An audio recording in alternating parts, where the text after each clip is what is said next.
welcome back to Atypical Talk. This is a podcast where we have conversations that illuminate the intersection of faith, culture, and the common spaces of our humanity. I'm Abby. I'm Allison. And I'm Joel. So our opening question today is, aside from working at Bridgeway, you can't say Bridgeway and get brownie points, what is the best job you've ever had and why? I just like the presumption that it's already the best job you guys have ever had. So I love that. I said for brownie points. A working assumption. Yeah. Well, for me, I worked as a volunteer coordinator at a hospice organization. And I know you're probably like, working in hospice doesn't sound like the best job you ever had. Seems super sad. And parts of it were, but it was also so rewarding to be able to give their caregivers a respite a lot of times to either go to lunch with a friend or just get out of the house to be able to do whatever they wanted for a little bit. So that way they could come back kind of refreshed and relaxed and ready to care for their loved one. And so for me, like, that was just super rewarding. I got paid to watch TV with these patients. Sometimes I'm like, oh, this is such a rough job. Yeah. But yeah, no, I loved that. It was cool. The highs of the highs and the lows of the lows. It really was. But you've had like a million jobs, though.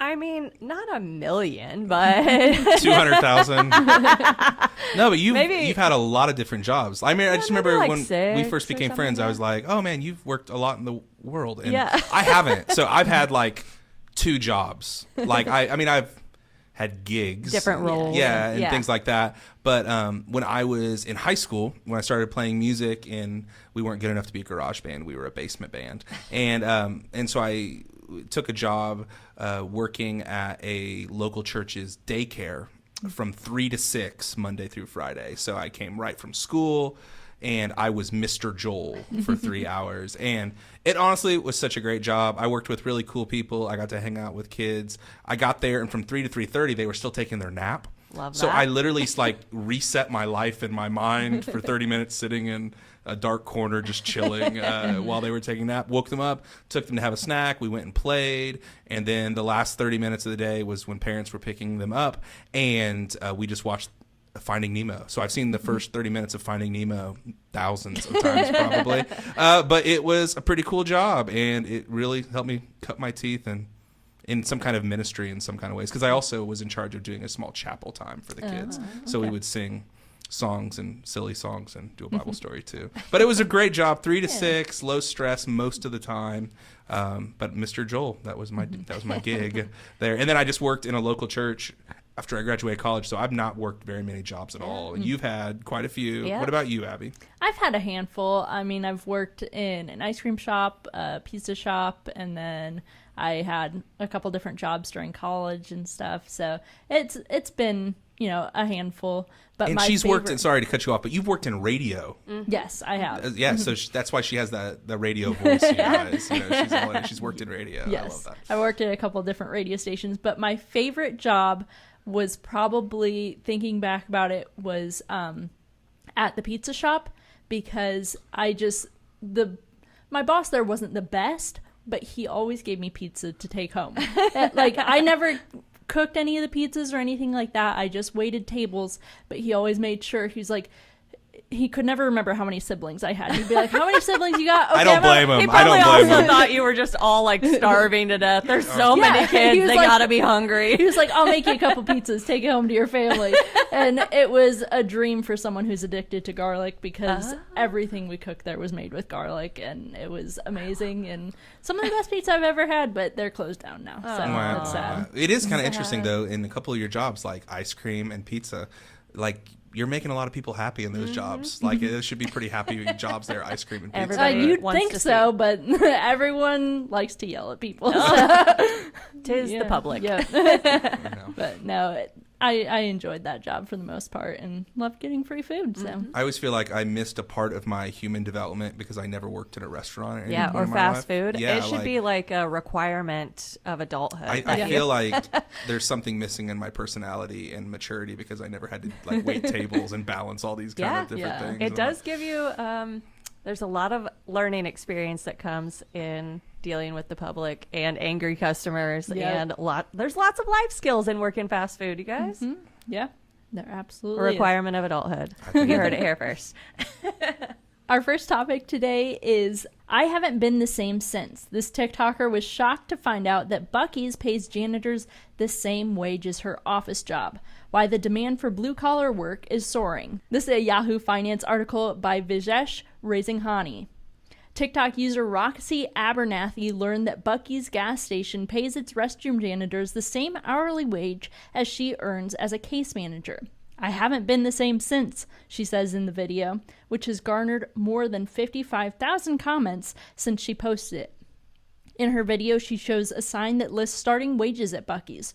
Restroom crew make $18 an hour to start, and food service and car wash employees make $19 an hour to start. Some blue-collar workers chimed in her comment section, saying, I'm maintenance and I make more than most of the staff at my job, said TikTok user Sydney. People see us as less than because we clean toilets. The comments continued with many people pointing out other jobs that should be paid more or the same as these Buc-ee's employees. White-collar workers may experience a recession that blue-collar workers don't experience, said Dr. Giacomo Santangelo, an economics professor at Fordham University. He believes cultural disdain for manual labor has created this undersupply of blue-collar workers. We've gotten into this habit of saying it's important to go to college instead of saying it's important to learn a skill, Santangelo says. Shortage of people willing to do these jobs have forced them to raise salaries in hopes to fill these positions. So did finding this out about Buc-ee's surprise you as much as this TikTok user? Yeah, for sure. Truth be told, I've never been to a Buc-ee's. I was mentioning off air just a couple of minutes ago that I read Buc-ee's a lot and I thought it was called Boussays or something like that. I'm glad I never said that publicly until now on the podcast. Because it's so fancy, yeah. Anyway, I don't know too much about it. I know that people are huge fans, and it does surprise me because this is, not the trend when it comes to the white collar, blue collar thing, and the way that many of our industries in the West, many of our companies are set up. And so it's surprising. I'm like, something about it, like, I'm like, oh, that's so cool. It feels upside down. It feels a little like the kingdom of God stuff that Jesus was always on about, of like what you would expect and where you don't think there's dignity. Here's dignity, and here's what God's really after. It just sort of like lines up with that kind of story and narrative that I'm drawn to. But yeah, I am surprised, and I would love to hear what the naysayers would even say about this model, because so often, even when there was a fight over paying people that work in fast casual, fast food, whatever it's called now correctly, of saying, well, you can't pay them $15 an hour because your Big Mac's going to cost now $10 and we're not going to sell anything. And the reality is that most of those wages were raised, and some of the prices of food were raised, but people are still eating it, and they're still going. It just is just upside down a little bit. So I'm surprised by it. I'm intrigued by it. And I think it's a cool thing to see. Yeah, it's interesting because, a lot of times we push college, and I'm, guilty of this. I have a daughter who just graduated college, and I have one that's going to be going next year. And, it's one of those things where you're like, hey, you have to figure out where you're going to go. You have to figure out where you're going to go. Well, instead of pushing the, hey, do you want to be a hairstylist? Hey, do you want to be a welder? Hey, do you want to go into this skill or this trade? And, so it's interesting because, even when you're applying for jobs, a lot of them require some sort of degree, whether it's a bachelor's or a master's, and then the pay is still oftentimes not equivalent to all of that schooling and the education that you've gone to get. I've seen many a job opportunity in my other careers, as you mentioned earlier, where the position will require a master's degree, and then it paid like $13 an hour. Well, that is not equivalent to a master's degree, kind of a thing. So I love that it's upside down, because I think a lot of times we put stake in getting these degrees and then we don't pay that equivalent. So I'm here for it. Yeah, and I grew up in a family where I was the very first Larison in my family to get a college degree, to go to college. And it was really important that I went to school, because my mom really wanted that. My dad really wanted that. Me too. And it was a great experience for me. But I love how the article framed it a little bit, where the idea was the goal was not just going to college. It was, thinking about having a skill, learning a skill. And I would love the language to shift from the goal being college, but like maybe college is a tool so that we can learn a skill.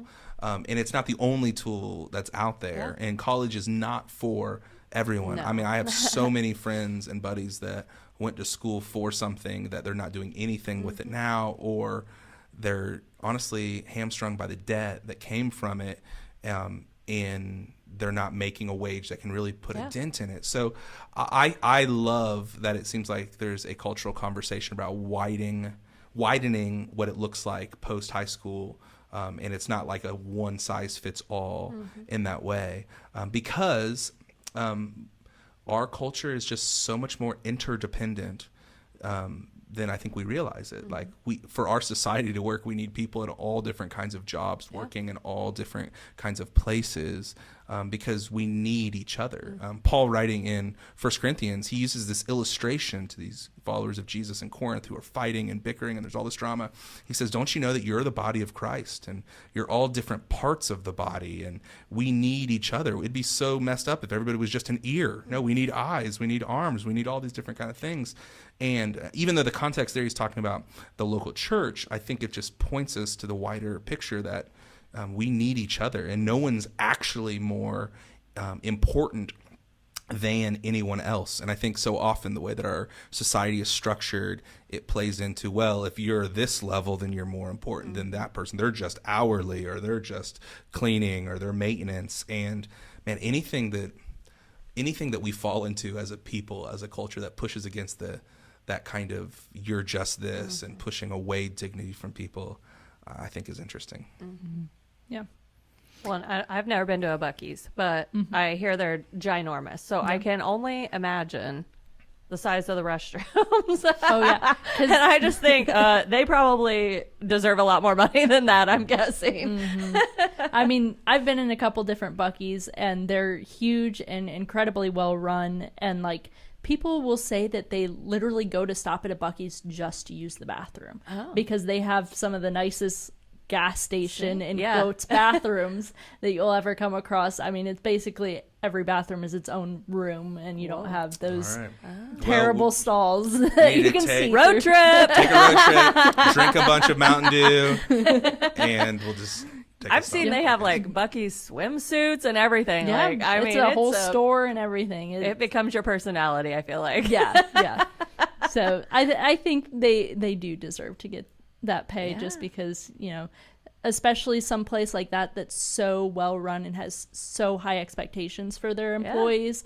I mean, if you're going to have those high expectations, you have to meet it with a salary that matches. Agreed. So do you guys think that there should be more equality between manual labor jobs and office jobs, like office jobs that are requiring like a bachelor's degree or a master's degree? Oh, man. Yes. Yeah. I actually did a little bit of research into this because I think this is something that nobody talks about, but it's gone out of control in probably our parents' lifetime, even to today.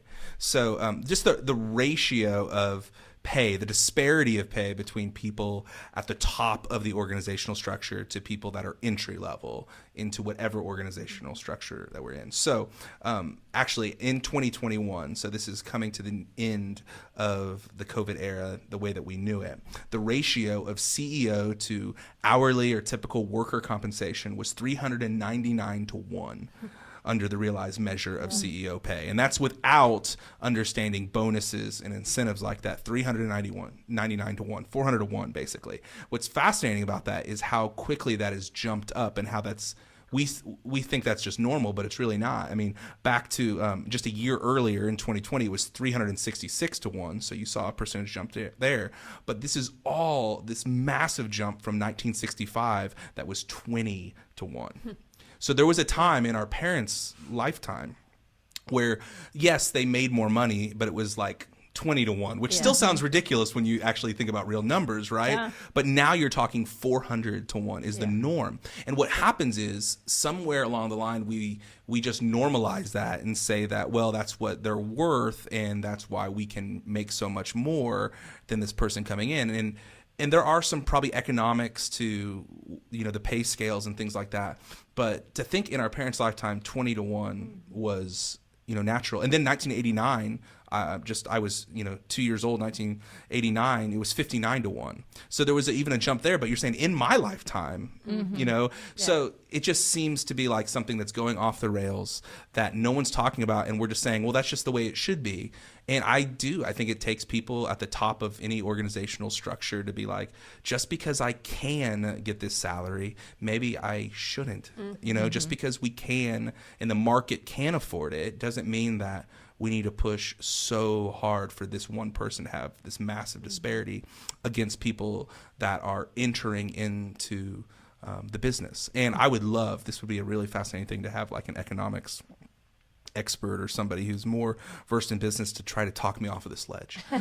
Because I'm trying to like understand what I've come to know and understand about the economy of God and the way that God orders things. And I just can't be okay with 400-1, especially when it's like, it wasn't like that 30 years ago. It wasn't like that 50 years ago. And I'm like, I understand some of it, but we're just going off the rails, and this disparity between classes and between people that are they're worth it and people that are worth this lower thing. It doesn't have to be that way. So on the whole, go Buc-ee's. Yeah. I will use your restrooms sometime, and I will be very excited. But I also think like we just need to take a look at like this disparity that's just growing. That, man, I'm just not okay with it just being, it is what it is, when these are real people and real families. And I think it's really fascinating to think of it maybe differently. Yeah. And what could it look like for your turnover or your employees? Like if you paid them a little bit more, paid yourself a little bit less, they're more likely to probably stay. You're going to have less turnover, which, all we hear from people these days is about how like it's hard to find people. Well, you've got people, treat them well, while you have them, and then they're more willing to stay. So I think, there's a lot of benefits to it doesn't have to be equal. You have a lot of intellectual property, and you know a lot of things, but like let's just make it 100-1. Yeah, like I'm just saying, like even that, spread the love out. Spread the love out. Yeah, and that's just, it's a really interesting thing, because like this kind of thinking can trickle into all different organizations and to churches. It was something in nonprofits, and you hear these kind of things, and I just know it's been something that, just because it's normal, as we were even the beginning of starting Bridgeway and we were structuring salaries and all that kind of stuff, like we weren't playing by that's just what's normal, so Joel should get paid 500 times more than anybody else. Like, that's just not the way that it worked out. And you know what? God's been faithful and kind, and we want to do right by everyone. And so there's just these things that I'm like, man, we should just be asking these questions. Why is it growing like crazy? And why is there this disparity between middle class and the top of the food chain the way that it is? Because it's not always been that way. Yeah. So I think it's a fascinating conversation, as you could probably tell from my passion. Yeah.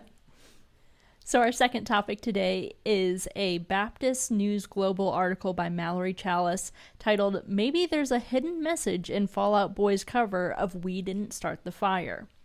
We Didn't Start the Fire by Billy Joel was first released in September 1989 and covered historical events between the years 1949 and 1989. On June 28th, Fall Out Boy released a new version of the song that covers news events from 1989 to 2023. They call this new version a system update. Some fans complain that the events aren't listed in chronological order like they were in the original song, but one notable change to the lyrics is in the chorus. The new chorus reads, "We didn't start the fire. It was always burning since the world's been turning. We didn't start the fire. No, we didn't light it, but we're trying to fight it." While Billy Joel used past tense at the end of his chorus, "We tried to fight it," Fall Out Boy uses present tense, "We're trying to fight it." The author of the article says this sentiment carries with it a hope for listeners that our efforts to bring about change in the world amid the insane news headlines published every day are contributing to the fight for a better world. We're not giving up, nor are we allowing the news to overtake us. Between numerous news sources and social media, our understanding of what's happening in the world can get muddled. Although there will inevitably be more overwhelming news to be reported and published for the rest of history, our generation's fight for change might one day be a positive verse in future renditions of Billy Joel's iconic song. So what did you guys think of the song and their lyric change? I'm just disappointed that they took out the greatest lyric. Rock and roller cola wars, I can't take it anymore. No, I have core memories of like being in elementary school and us like learning about history through this song in a music class, and it was awesome. But no, I think this sentiment is awesome. I think it's cool that they got permission from Billy Joel to do this and to make it work, but I think it's creative.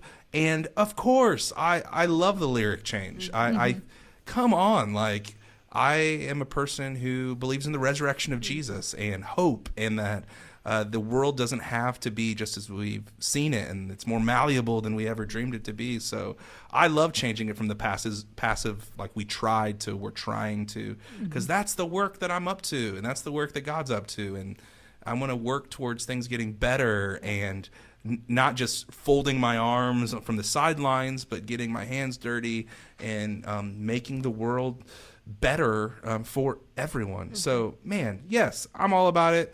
I don't really like Fall Out Boy, but like they've made it to my playlist because of this. I think it was a creative idea, and I love the sentiment. It lines up with how I want to see the world, and when I have those darker days, it's the kind of thing that can push me to, there's more to this, and let's keep in the fight. It's worth it. It reminds me of the scene from a great TV show from Aaron Sorkin, who created The West Wing. It's called The Newsroom. It was on HBO from like 2012 to 2014. And they're discouraged because they feel like they just can't make a difference with their work, and they want to make the world better, and they can. One character is encouraging this discouraged person, saying, hey, you need to remember you're in a boat, and there's a hole in the boat, and water's pouring into the boat, but you've got a bucket every day, and you keep using that bucket to get water out, and that's your role. It's going to be hard, but you keep working at it. And this sentiment of, we're trying to fight it is just a great example of like, no, let's stay in the game, let's stay in the fight, let's encourage each other to keep working to bring the up there down here, because we know that's what God's doing. Yeah.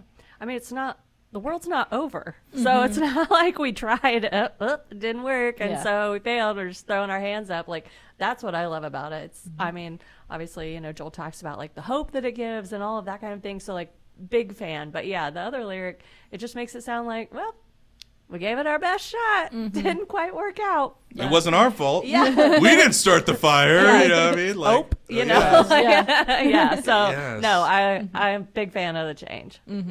I love this song just because it covers all these historical events that happened during my lifetime. Yeah. The old one, I'm like, I wasn't around for any of this. I don't know those things. Chairman Mao, what? No, but I love this song.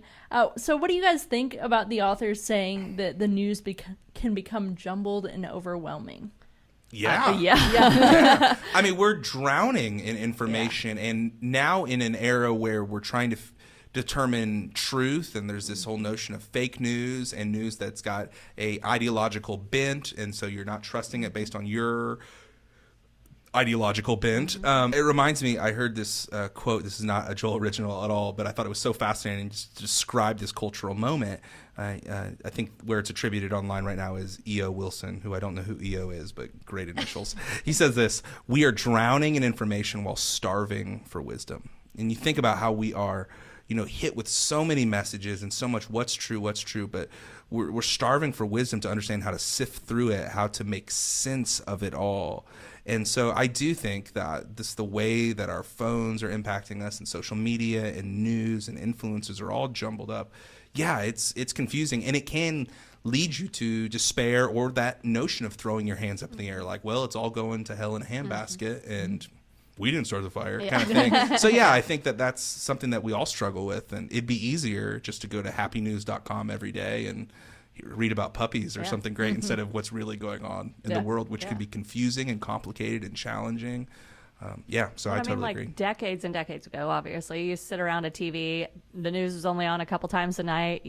That's when you got your information, or the newspaper in the morning. But now, we get news alerts on our phone constantly, and by the time that we try to process the first one that has come across our screen, another one is already coming up. So I think a lot of times we just...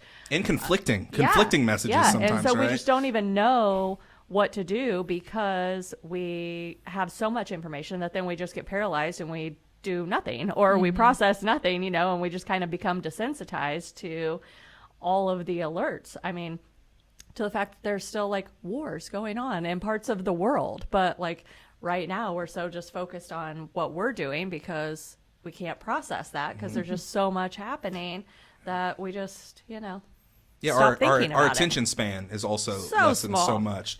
So like small. the fact I was listening to a report from the New York Times daily podcast on a drive I had this afternoon, and they were talking about the war in Ukraine, and I'm like, oh my gosh, Still a thing. That's Yeah, you guys, still still going a on, and thing. there's like a lot of bloodshed this last week, and I'm like, oh, my attention span, you know what I mean? Our attention span. So yeah, I mean, we're hit with so much information that it can be paralyzing. Yeah. I think that's a challenge for us, to not to be desensitized or just normalize terrible things or be paralyzed by it, but keep fighting and keep being a part of hopefully a solution. So on the topic of Billy Joel, Fall Out Boy, all of that, if you could see any band or artist live that no longer tours, who would it be? I'm pretty sure I know Joel's answer. No longer tours. Yeah. Oh man. Well, mine's The this Beatles? will be it's the Beatles. Yeah. Okay. I'm so glad that you guys said that. I'm so glad. I was gonna feel like I've done a terrible job of opening you up to my mind with musical stuff. If I could. no. Yeah, like the reality, and I was just thinking about it this afternoon. Like, I mean, the Beatles. There's only 2 surviving Yeah, members. so they left. can't. They can't tour all get together. Yeah. But I thought, man, if John Lennon was still alive, and if George Harrison was still alive, John Lennon was tragically murdered, and George Harrison died of cancer. It would be the most incredible thing, because so many bands of that era, even bands later, they're doing like these tours where they play like an album all the way through. Yeah. And I'm like, could you imagine if like the Beatles were doing Sgt. Pepper's and the Lonely Hearts Club Band like all the way through, and they were all alive? Yeah. And I mean, it could have been the coolest thing. And it's amazing just the impact that they still have on popular culture. And, they were only a band, like they only made records Short for like time. 5 years. Yeah. It's amazing to me. But yeah, number one, it would be the Beatles. The second one for me would be Led Zeppelin, and they only have 2 remaining members as well. But that would have been pretty stinking cool too. Yeah. Pretty cool. Yeah. Or to see the Grateful Dead with Jerry Garcia if he was still alive, that would have been a thing too. But I digress. I could do this all day. Joel's got his list. Oh, He man, I got my really list, does. No, I hadn't really thought about this for very long, and so I was like, who would I go see? I think if I could kind of go back in time almost, like if I could be a teenager in a different generation, I would have loved to have seen like Bon Jovi in their heyday, like big hair, their hair day? late Yeah, 80s, yeah, hair day. Anyways, but like when they were super popular, I would not want them to tour now. They're still necessarily. touring now. I I had friends that saw them last year. It's so well, funny. they were that- doing like a movie thing, weren't they? Like in drive-ins or something? I don't know think it about was actual. I don't know. But anyways, I would have wanted to see them then. So let Yeah. me just back up to that. But Living on a prayer, Allison. I really am. But now, if Destiny's Child could just get back together for a little bit, you guys, I would be all in. They could make it some would money. be embarrassing. That's They what I was really thinking. could. It They would could make make some so money. much They money. would. Because on a Beyonce's tour gonna that. she's gonna make a ton on this Yes, current. She's on like her gonna own. because Taylor Swift's gonna break the all-time touring record. yeah. But Beyonce is breaking the old record as well this summer. They're saying Yeah. so like, and she's just doing it solo. I So can you know. imagine if Destiny's Get back Child? together, you guys. Oh my god. We're also for sounding it. very old. That's I also don't. true. I don't care. I am old. Yeah. What and about you, Abby? I would do the same thing where if I could go back in time, I'd want to see the Beach Boys when they were Oh, Love popular. Beach Boys, yeah, yes. Because I'm pretty sure I looked it up the other day. The group that currently tours, only one of them is the original. Yeah, I think it's one Yeah, or two. yeah. Yeah. So, So- you need to talk to Nico sometime, because Nico saw Brian Wilson, who was the brains behind Yeah. the Beach Boys, like That's 5 or awesome. 6 years ago. And said it was kind of sad though, because Oh. he's really, He's really old. old. Yeah, Struggling. yeah, that's the Not thing the same too. thing, It's yeah. like I don't want to go watch them a bunch of Now. old people. Yeah. Playing. Like, I want to watch the Beach Boys, the original band. Yes. Yeah, Yeah. That would be but something. yeah. So, I haven't gone to a concert in like a week. This is terrible. You guys are doing Whole the week. whole week. Whatever will he do? So our final topic today is a Washington Post article by Naomi Nix and Leo Sands titled "With Threads signups surging past 30 million, Zuckerberg notches a win." It's hard to imagine a better launch for a new social media network than Meta's Threads app, which by Thursday had attracted more than 30 million signups in less than 24 hours. Not only did the platform's user base grow quickly, but it also attracted social media stars and celebrities with the power to generate the kind of buzz that most startups could only dream of. Meta is betting that the large user base and cultural cachet of Instagram will give Threads an edge that other Twitter alternatives starting from zero have lacked. But experts say the company still faces challenges to avoid MySpace-level obscurity for Threads, including developing features that social media power users have grown accustomed to and sustaining a steady flow of content that will keep everyday people engaged. Meta has billed Threads as a positive space where users can tune out the noise. We're definitely focusing on kindness and making this a friendly place, Zuckerberg said late Wednesday. Over at Twitter, Musk attacked Instagram for promoting what he called fake positivity, appearing to lean into the contrast. It is infinitely preferable to be attacked by strangers on Twitter than indulge in the false happiness of hide the pain Instagram, he wrote on Twitter late Wednesday. What are your guys' thoughts on Threads? I'm interested to hear what you think. I downloaded it, I think, yesterday or something, just kind of in prep of all of this, just to see.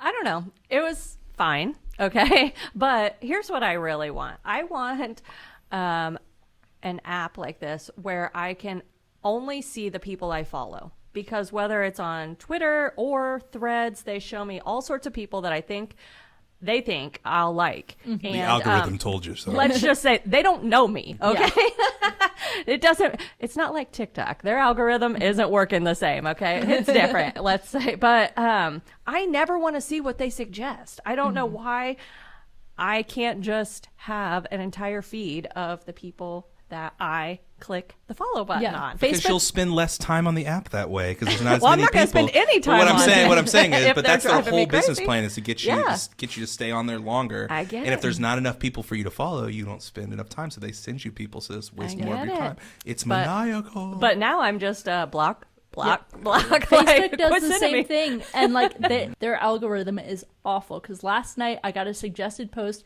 for traffic updates in some county in Arkansas. Yeah, I'm like, why do you think I want this? Yeah. I'm not in Arkansas. See more of this? Nah, bro, nah. Yeah. But so that's my one just kind of critique, and I know that they're working on other things too. Like there's no DM inbox on Threads right now like there is on Twitter and different things. So I know that they're still working on it, but.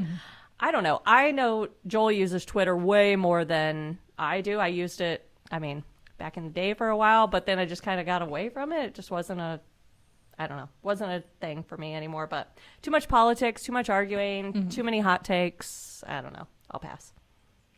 Yeah, it's really interesting. I haven't jumped into Threads yet, but am I selling you on it? Yeah, well, I will just say that Twitter it's really rough right now, and I've been a user since 2007, and always had a lot of fun and being able to follow certain people. I enjoy it for the most part, but right now it's rough. It feels like 2/3 of the people on my feed are people that I don't follow, but the algorithm's telling me to do so. And some of the moves that Elon Musk made after he purchased the site of making people pay for the blue check mark, and just some of the strange things where they're limiting tweets that you can get right now because they don't want people to use the data for AI purposes without getting paid. It's just a really strange thing. But I'm also not excited about Zuckerberg having more space in my brain too. Yeah. You know what I mean? And it's a weird thing that it feels like culturally people are rooting for Mark Zuckerberg and Meta, which is the largest social media company in the world now with Instagram and with Facebook. I'm kind of just I don't trust any of these guys. You know what I mean? In that kind of a way. Which is probably a good thing. And I will say, I understand the marketing of Threads to make it this happy, positive place, but people bring themselves with them wherever they go. People are going to on Threads or Twitter. I just feel I get that as a selling point, but the more angry our culture is, they're going to bring that with them, and you can't edit that out. And editing out those things are probably not healthy. It's probably not healthy to be divulging those things on social media either, but we're real full people with full scale of emotions. And I do think there should be a place, if part of our lives are digital now, there should be a place online where we can share what we think and, what we believe and feel and all those kind of things without fear of any kind of harm. So I'm a slow adopter on Threads. We'll see if I jump into it, but man, it felt like everybody I followed on Twitter said, I just started over on Threads. I'm like, oh my gosh, am I didn't even know out? what Threads was when that started popping up Yeah. on my Twitter. I'm like, what are you talking about? Why? Threads? Yeah. Yeah, so it'll be interesting. But yeah, like I take, maybe I'll call it a more realist approach, but my wife would probably say more cynical. But like, no, I just think that like with social media, like they're businesses and their currency is our attention and our data. And they're going to do what it takes to get more eyeballs and more of your time on these apps because that's how they make money. And so like, again, I hope that we can, whatever platform that we use, that they can be things that we can use instead of them just using us, and to not be controlled or mastered by anything, to use a New Testament phrase, whatever it might look like. But it's a strange time when Elon Musk and Mark Zuckerberg are gonna basically have a boxing match to see who's the king of the world. Yeah, that's what I was telling Abby earlier, is like, I get the concept of Threads, but also because we already have Twitter, like, can we come up with something else? Because this just feels like, those two trying to one up each other, and it's just testosterone and egos, and like, but we already have it. So come on, Mark, like, come up with a different app that we don't already have, and I'll be all on board. But Zuckerberg smells blood in the water, He because does. Twitter is such He a is. dumpster fire, and there are people that like the old Twitter, and Yeah. it's a dumpster fire right now. I know. So there's money to be made. there y'all. is. There's I money get to be it, but made. I'm just like, We'll oh see. man, come on. I'll start my Threads account later this week, and Yeah. I can't wait to see the suggested just accounts. puppies, just puppies. and I would be fine if they suggested puppies to me, but they don't.